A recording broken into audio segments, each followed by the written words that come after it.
Hello friends, आप देख रहे हैं आपका चैनल शेयर बाजार विद आयुष। और दोस्तों बात करेंगे इस वीडियो में भारत कुकिंग कोल के बारे में। दोस्तों भारत कुकिंग कोल जब से लिस्ट होता हुआ नजर आया, लिस्टिंग तो अपने आप में बेहद शानदार हो गई, बट उसके बाद से जो एक्शन बनता हुआ देखने को मिल रहा है वो मेजरली नेगेटिव साइड पर है, गिरावट के साथ है। फ्राइडे को भी अगर आप शेयर को देखेंगे तो लगभग दोस्तों ₹2.44 गिरा, 6.27% का फॉल हमको देखने को मिला, राइट। तो वो जो लगातार एक गिरावट है ना, वो लगातार चल रही है और अभी गिरावट रुकने का नाम भी नहीं ले रही है। तो इसके बारे में इस वीडियो में जानेंगे कि ये क्यों होता हुआ नजर आ रहा है, पीछे के क्या रीजंस है, समझेंगे कि ये क्या गिरावट लगातार कंटिन्यू रहेगी या फिर हमको कोई अपमूव देखने को मिल सकता है। तो वीडियो को देखिएगा दोस्तों आप लोग पूरा, लेकिन उससे पहले अभी तक अगर आपने दोस्तों चैनल को सब्सक्राइब नहीं किया और फर्स्ट टाइम विजिट किया तो सबसे पहले आप लोग जरूर चैनल को कर लीजिएगा सब्सक्राइब।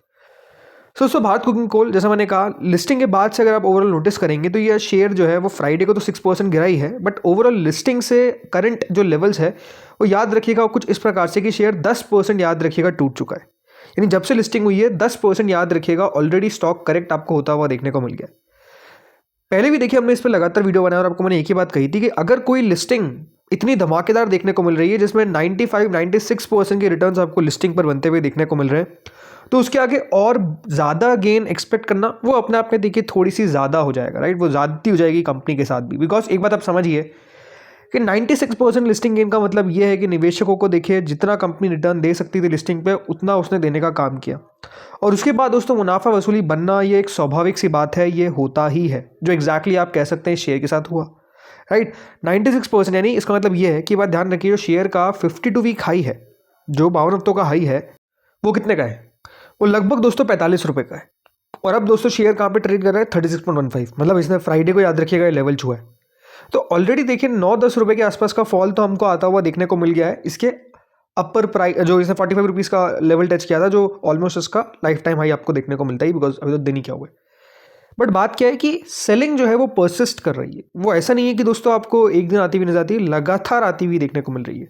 इसका अगर आप एक बार चार्ट देखेंगे तो जब से ये लिस्ट आपको होता हुआ देखने को मिला, ये हर प्रोल चार्ट है, स्ट्रक्चर देखिए, लगातार दोस्तों शेयर जो है वो वीक होता हुआ देखने को मिला है। कहीं भी कोई ऐसे साइन नहीं दिखते हैं जहां पर कोई रिकवरी का अटेम्प्ट भी शेयर ने मारा हो, राइट। तो क्यों हुआ ऐसा? सबसे बड़ा रीजन क्या है? सबसे बड़ा रीजन तो पहली बात तो यही है, एब्सर्ड वैल्यूएशन। अब मैं एब्सर्ड क्यों कह रहा हूँ? रीजन बीइंग, अब देखिए जो कंपनी के फाइनेंशियल परफॉर्मेंस देखिए शुरुआत के 2 क्वार्टर्स की, राइट। ये मैं 2 क्वार्टर्स याद रखिएगा, FY25 और FY26 की बात कर रहा हूँ। जो कंपनी के नंबर्स निकल कर आए शुरुआत के 2 क्वार्टर्स में, और इन दोनों नंबर्स को अगर आप एक बार कंपेयर करेंगे तो आपको थोड़ी सी कहानी समझ में आएगी। कंपनी का रेवेन्यू देखिए, कंपनी का रेवेन्यू 6,846 करोड़ का था पिछले साल शुरुआत के 2 क्वार्टर्स में, यानी 2 क्वार्टर्स के नंबर है ये। और रेवेन्यू इस बार कितना आया? 5659 करोड़, लगभग 17% दोस्तों कंपनी का याद रखिएगा रेवेन्यू जो है वो डाउन होता हुआ दिखा है। प्रॉफिटेबिलिटी पे आई है। कंपनी का प्रॉफिट तो पिछली बार था 750 करोड़ 2 महीने में, मतलब 2 क्वार्टर्स में, राइट। और इस बार कितना रह गया? सिर्फ 124 करोड़। 83% का याद रखिए एक शार्प आपको कंपनी के प्रॉफिट में डिक्लाइन देखने को मिला है। इतना ज़्यादा दोस्तों कंपनी का जो मुनाफा है वो सीधा सीधा आपको घटता हुआ देखने को मिल गया। इसीलिए जो कंपनी का नेट प्रॉफिट मार्जिन है, जो लगभग 10% के आसपास हुआ करता था, वो सिर्फ 1.96% पे रह गया, जो लगभग 800 बेसिस पॉइंट कम है। तो जब कंपनी के दोस्तों नंबर्स में आपको एक इम्पैक्ट देखने को मिला, बट उसके बावजूद भी ये बात ध्यान रखिए नंबर्स ऑलरेडी आ चुके थे। ऐसा नहीं कि बाजार को पता नहीं था, बाजार को पता था, बट उसके बावजूद भी दोस्तों मार्केट्स में इस प्रकार की शानदार लिस्टिंग हुई। और उसके पीछे का एक बड़ा रीज़न था जो कंपनी को आउटस्टैंडिंग रिस्पांस मिलता हुआ देखने को मिला। और आउटस्टैंडिंग रिस्पांस में किसकी बात कर रहा हूँ? स्पेसिफिकली QIBs की, जिन्होंने 300 गुना से ज़्यादा इस IPO को सब्सक्राइब किया। अगर QIB कम सब्सक्राइब करते तो हो सकता था कि सिचुएशन चेंज होती, बट वो नहीं हुई। रीजन बीइंग QIB ने बहुत अच्छा सब्सक्राइब किया और ओवरऑल रिस्पांस भी IPO को बहुत अच्छा मिलता हुआ देखने को मिला। और ये मिला ही क्यों? बिकॉज कंपनी की पास परफॉर्मेंस जो थी पिछली बार की वो बहुत बढ़िया रही थी, बट इस बार तो सिचुएशन थोड़ी सी चेंज होती हुई देखने को मिली। ऑपरेशनल हेडविंड्स देखने को मिले। हेडविंड्स का मतलब आप समझिए कि कोई भी कंपनी को अगर आगे से हवा आ रही है, हेडविंड का मतलब क्या है कि आगे से कंपनी को याद रखिएगा प्रॉब्लम फेस करनी पड़ रही है। 2 चीज़ें होती है, एक हेडविंड होती है और एक दोस्तों आपने टर्म सुना होगा टेल विंड। टेल विंड का मतलब होता है पीछे से धक्का मिलना, और आगे से हेडविंड का मतलब होता है आगे से धक्का मिलना। प्रॉब्लम क्या है? कंपनी को अभी चैलेंजेस फेस करने पड़ रहे हैं। ये जो स्टीप प्रॉफिट डिक्लाइन हुआ, इसके पीछे का बड़ा रीजन था लोअर कोल प्रोडक्शन और sales due to a heavy rainfall during the monsoon months. मतलब कंपनी को काफ़ी याद रखिएगा मानसून में दिक्कत का सामना करना पड़ा। याद रखिएगा धनबाद रीजन में कंपनी काम करती है, तो वहाँ पे लगातार बारिश हुई है और उससे हुआ क्या है, जो प्रोडक्शन है कोल का वो आपको काफ़ी कम होता हुआ नजर आया। और इसके अलावा कंपनी ने बताया कि जो फाइनेंस कॉस्ट है इनकी लगभग 86% YOY सर्च कर गई, क्योंकि लगातार जो बोरिंग है और हायर अकाउंटिंग चार्जेस कंपनी को फेस करने पड़े। इसके अलावा प्रोडक्शन टारगेट्स में कंपनी ने बताया कि हमको कमी देखने को मिली। जो एनुअल प्रोडक्शन कंपनी ने एम किया था target of 83 million turns for the FY26, ये लगभग 59.6 मेट्रिक टन था इन FY25, तो प्रोडक्शन टारगेट में भी थोड़ी सी डिप देखने को मिला।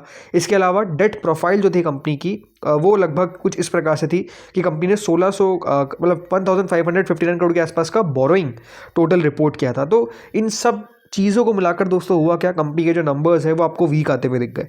बट अभी तक दोस्तों याद रखिए, शुरुआत के 2 क्वार्टर्स के नंबर्स हमको आते हुए दिखे।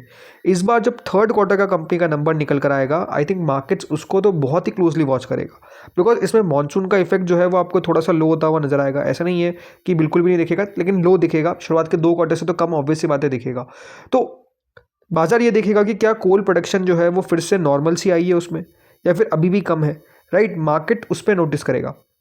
मार्केट देखेगा मार्जिन्स किस प्रकार के हैं, मार्केट देखेगा कि आगे मैनेजमेंट की कमेंट्री क्या है, राइट। मार्केट्स के लिए वो भी बहुत इंपॉर्टेंट है कि कंपनी की कमेंट्री क्या है आने वाले फ्यूचर को लेकर, क्या पॉजिटिव है, क्या नेगेटिव है, क्या ऑप्टिमिस्टिक है, क्या पेसिमिस्टिक है, राइट। मार्केट्स इन सब चीज़ों को देखेगा। और इसीलिए दोस्तों हुआ क्या, जो शेयर है वो आपको इस प्रकार से डिक्लाइन करता हुआ दिख गया कि ऑलरेडी 10% का फॉल आ चुका है।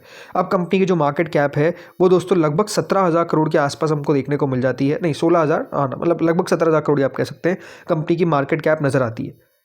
वैसे क्या कंपनी ने अभी तक डेट्स का अनाउंसमेंट कर दिया है? तो अभी तक दोस्तों कंपनी ने डेट्स का अनाउंसमेंट नहीं किया है। अभी ये बात ध्यान रखिएगा, अभी अर्निंग्स की डेट आना बाकी है, यानी थर्ड क्वार्टर के नंबर्स का डेट आना बाकी है। बट ऑलरेडी आप देखिए, अगर मैं शेयर होल्डिंग की बात करता हूँ तो आप समझिए कि वैसे ही फ्री फ्लोट जो है इस कंपनी का वो ऑलरेडी काफ़ी लो है। मतलब प्रमोटर्स 90% स्टेक रखते हैं, FIS के पास 0.72%, DIS के पास 3.25%, राइट। पब्लिक के पास है बाकी का स्टेक। FIS के पास अगर आप देखेंगे अभी लॉक इन है, राइट, तो वो शेयर्स ऑलरेडी आना बाकी है। तो ऑलरेडी इतना लो फ्री फ्लोट होने के बावजूद भी शेयर बढ़ नहीं पा रहा है, राइट, गिर रहा है। तो ये आप समझ सकते हैं कि मुनाफा वसूली बहुत ज़्यादा चांसेस है कि जब अगली बार आपके पास डेटा आएगा तो इसमें आप देखेंगे कि जो FII DI है इनकी तरफ से भी बिकवाली की गई होगी। इसीलिए दोस्तों ये जो डेटा है वो इस प्रकार का आपको आता हुआ दिखेगा कि जिसमें FIs की होल्डिंग कम हो जाएगी, राइट। तो पॉइंट क्या है? पॉइंट ये नहीं कि कंपनी खराब है, मैं ये नहीं कह रहा कि देखिए अगले 1 साल में कंपनी परफॉर्म नहीं करेगी। होता है 36 का शेयर आपको 50 तक जाता हुआ नजर आ जाए, बट बात क्या है, करंट सिचुएशन अपने आप में भी अच्छी नहीं है, तो इसलिए थोड़ा सा आपको कॉशियस रहना चाहिए। ऑलरेडी मार्केट को आप देख ही रहे, बाजार कुछ खास अच्छा कर पा रहा है कि नहीं कर पा रहा है, जवाब तो नहीं है। लगातार मार्केट्स में आपको प्रेशर देखने को मिल रहा है, तो ऑलरेडी जहाँ पर अच्छा मुनाफा बन गया है तो बाजार याद रखिएगा मुनाफा वसूली करता है। कंपनी की परफॉर्मेंस बढ़िया है फिनेंशियली, बट FY26 ऐसा लग रहा है कि थोड़ा सा दोस्तों चैलेंजिंग ईयर रहेगा, जहाँ पर अर्निंग्स जो है वो कंपनी की ड्रॉप होने की एक्सपेक्टेशन है। तो इसलिए थोड़ा सा आप लोगों को भी सतर्क रहने की ज़रूरत है। ऐसा नहीं है कि दोस्तों 35 रुपये का शेयर है तो अरे बहुत सस्ता ले लेते, नहीं। वैल्यूएशन उस हिसाब से नहीं, शेयर की प्राइस के हिसाब से नहीं देखी जाती है। वैल्यूएशन देखी जाती है कि किस तरीके से कंपनी परफॉर्म कर रही है और फंडामेंटली क्या यहाँ पर जो वैल्यूएशन है, जो PE है, क्या वो अब आपको स्ट्रेच होता हुआ देखने को मिलेगा। वो कब स्ट्रेच होगा? जब कंपनी की अर्निंग्स भी साथ में ग्रो करे, और वो अगर ग्रो नहीं करेगी तो फिर प्रॉब्लम है, राइट। तो फ्रेंड्स इस वीडियो में इतना ही था। होपफुली आपको वीडियो बढ़िया लगा होगा। आप लोग बताइए, आप लोगों को लगता है कि यहाँ से शेयर पहले 50 रुपये होगा या फिर पहले 30 रुपये के नीचे आएगा? जो भी है आप लोग बताइए कमेंट सेक्शन में। इस वीडियो में इतना ही था। Thank you friends for watching this video.